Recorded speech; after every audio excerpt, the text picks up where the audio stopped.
Sa ganda ng ipinakita ni Jamie Malonzo sa gilas nung nakaraang SEA Games, marami ang nag-e-expect na may mag-o-offer na team sa kanya, mapabilig man o ibang liga overseas. Malaking bagay ang naging partisipasyon ni Jamie sa gilas, dahil bukod sa nakakuha siya ng exposure sa lahat ng scouts, nagbigay rin ito sa kanya ng malaking kumpiyansa sa kanyang sarili.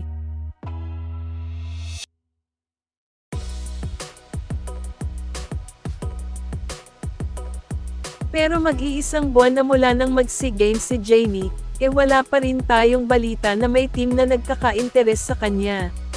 Takot bang sumugal ang mga teams kay Jamie? At isa rin sa walang offer ay si Ferdy Ravena.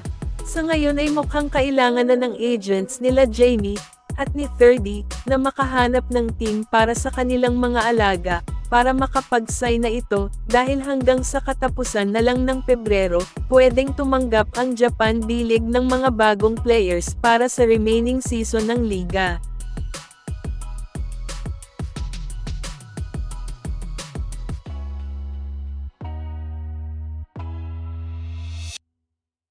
Pero paano kung walang magbubukas na pintuan kay Jamie at kay Ferdy? What's next para sa kanila?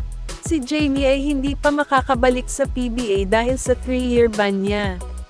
At si Ferdy naman ay merong option, pwede siyang pumasok sa PBA draft. Yan ay kung handa na siyang mag-PBA.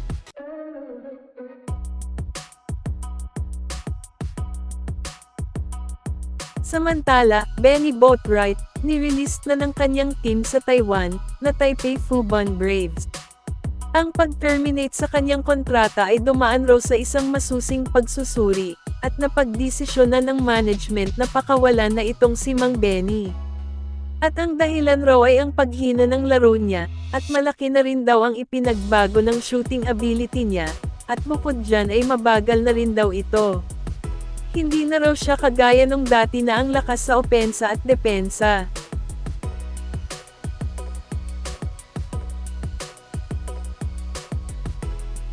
Hindi rin biro ang natamong injury ni Mang Benny noon. Kaya hindi rin maiiwasan na may pagbabago sa kanyang galawan, at normal lang yun, dahil andon na ang takot na baka ma-injured muli.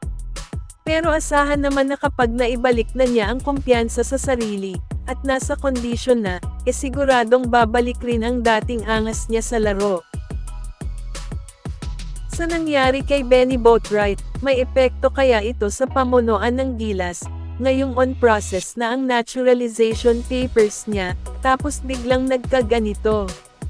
Ano sa tingin niyo?